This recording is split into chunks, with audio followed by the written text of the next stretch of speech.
Okay, guys, we are live.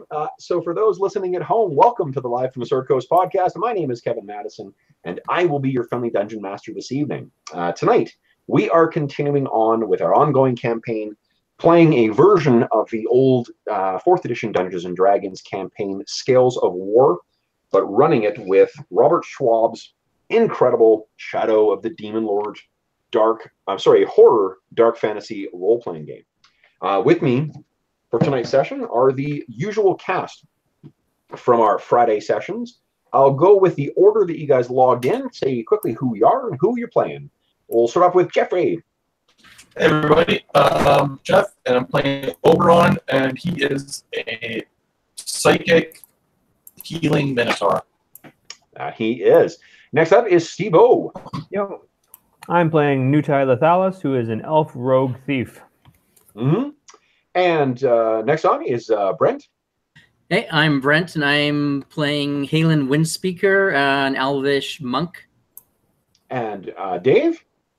I'm Dave, and I will from your headwear. Can I take it that you're playing a voyageur? Hey ho! I was going with a red cap, but garden gnome. Use a crude French Canadian accent and keep asking for pelts. Have you seen my sensual flash? I will do my best. Guess what? Go ahead.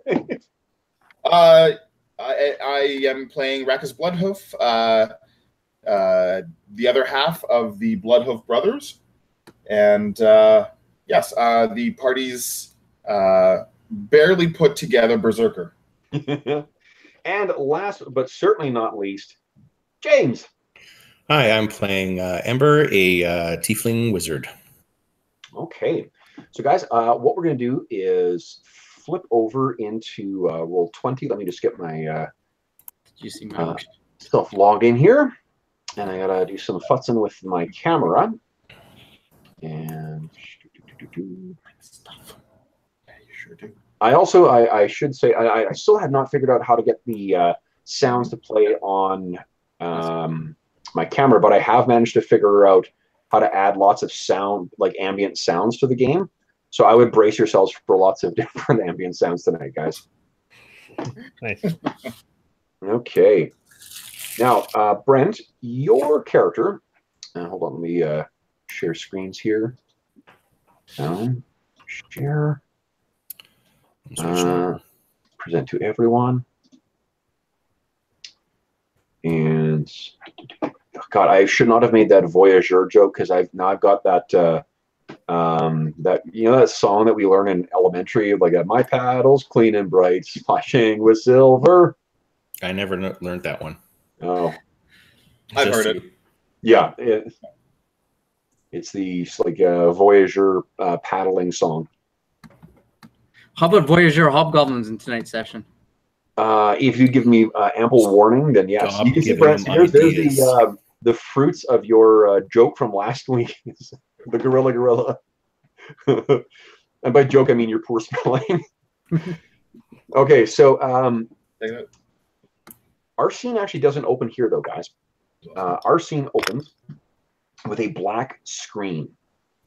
And okay, so here I don't see Ember in roll 20, and I don't see Nute in roll 20. By that I mean funny. I see them all. I mean James and Steve. I don't see you guys. Your cameras aren't on. No. Oh, I see. But what we start on is a black screen, and white lettering shows up on the screen, and it just says 30 years ago. And then the scene cuts, and we see this darkened city embroiled in chaos. There's fires, there's screams, and you can see this small community that sits astride this river. There are a horde of hobgoblins and other evil humanoids, including some massive hill giants, striding through town. Townsfolk are screaming and running off into all different directions, and our scene cuts to this fairly sturdy-looking building, and this young robed man kind of runs furtively from one shadow to another shadow, looks around, he ducks back as two big hobgoblins go racing by, And then he looks to see if the way is clear, and he runs up to the door, brings a key out, unlocks the door, and then goes inside. This man is a white guy. He's got short brown hair. He has a bit of a haggard look to him. And in the movie version of this, he is played by a young John Hurt. So he goes inside and slams the door behind him. And what we see inside is that this is a library. It is full of books and scrolls and desks where people can study and so forth. It's not huge, but that's what this place is. He goes racing over and he grabs this satchel, and then he goes racing throughout the building and goes to this sort of secret, or not a secret, but a room near the back where there is much older looking tomes and scrolls, and he's quickly, sort of like shuffling and putting these things in. And then we hear a crash. It sounds like a door frame splintering. And we hear the sounds of these guttural voices speaking in some ugly speech that we don't recognize, or at least we don't understand. This guy seems terrified by this turn of events. He grabs this big leather satchel and tries to find some place to hide. He sees this desk sitting there. He races over, throws his chair back, and jumps underneath just in time for the door to this room he's in to be kicked open, and two massive hobgoblins walk in. They have this heavy iron armor on them. They have pennants, or rather tabards on as well. And in the front of the tabard is this big red claw. These hobgoblins make their way around the room, trying to turn shit over, knocking over desks, throwing things to the ground. And one of them has a torch that he's putting to each of the bookshelves, try and set them on fire, and laughing. And the man under the desk is so terrified. His eyes are big and wide.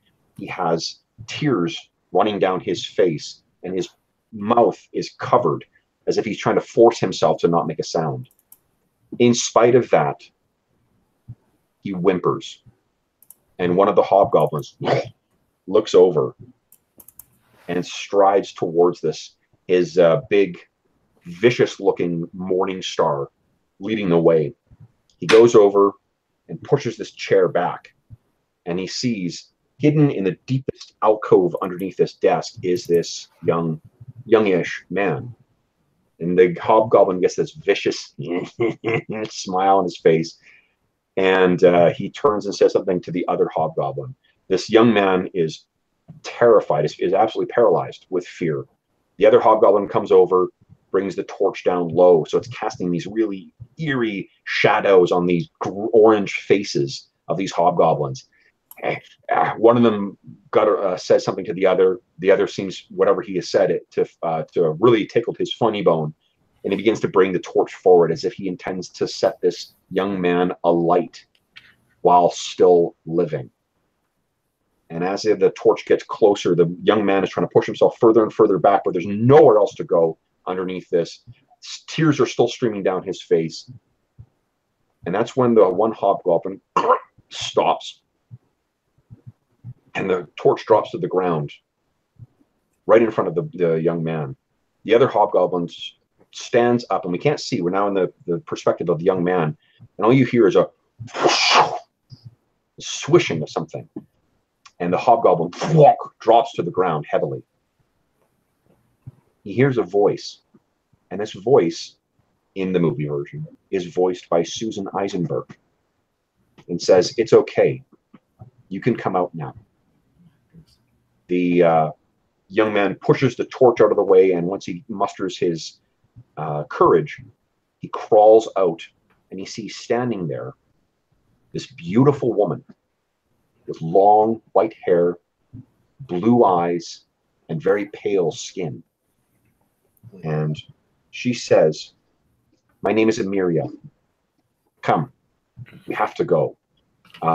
She is dressed in a mixture of scale and plate armor that covers her. And when this young man crawls out, he notices that her eyes are clearly unnatural, or at least they're not human, because you see her eyes have no pupil. It is simply blue and the white of the rest of her eyes. She has almost a radiance about her. He stands up, he pulls his satchel in, and he says, "My name is Svetoslav." And she says, "Please, let's go."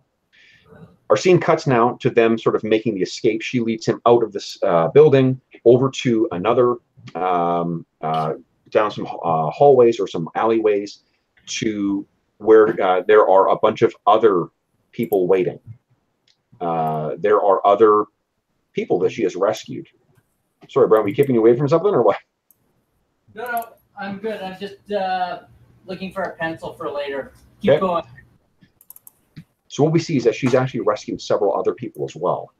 And with this group of refugees, she and some other people make an escape.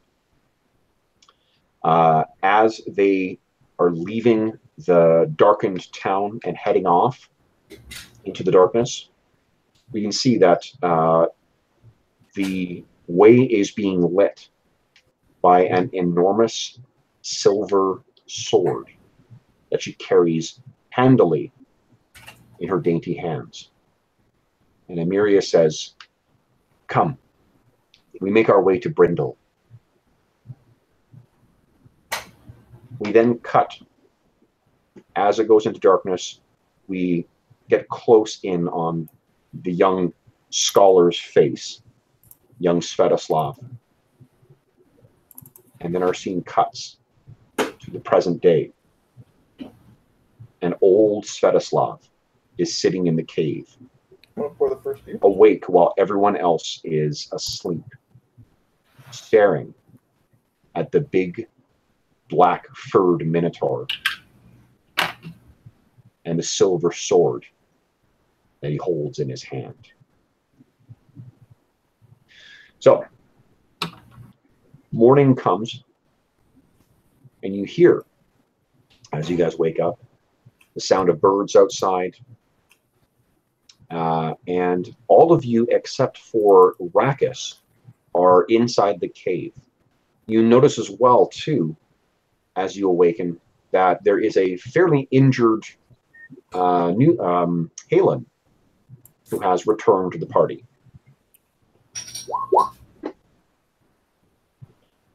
So, Halen, last you remembered, you were in some kind of life and death combat, I believe, with a undead sorcerer, weren't you? Yeah, I did, or it just had ended. We just finished that. Right. So you now, the new thing you remember, or you can see, is that you're in some kind of cave with all of the survivors and your companions. And you're pretty badly injured. Like, you haven't gained any of your mana back, and you're still pretty banged up. Unfortunately, I don't think you're going to get a nap out of this, so you're going to have to just make do with the kindness of strangers or the spells of Oberon. All right. So where are we? We are in a cave, a few miles from the crypts. Well, at least we made it out.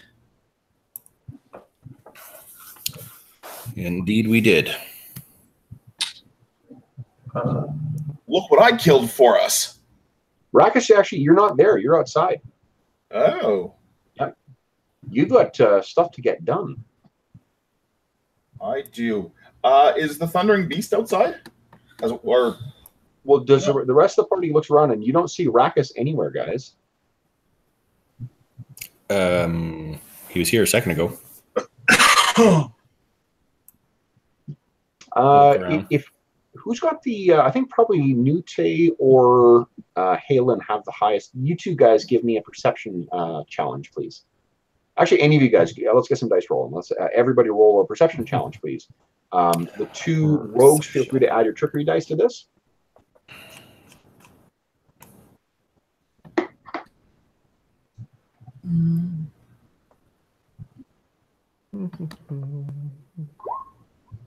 No.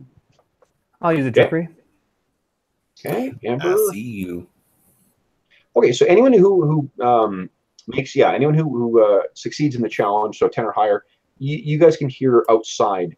There is the sound. You can hear the sound of a kind of. I'm trying to think what the sound. It's more like a. There's something happening outside. Not like threatening.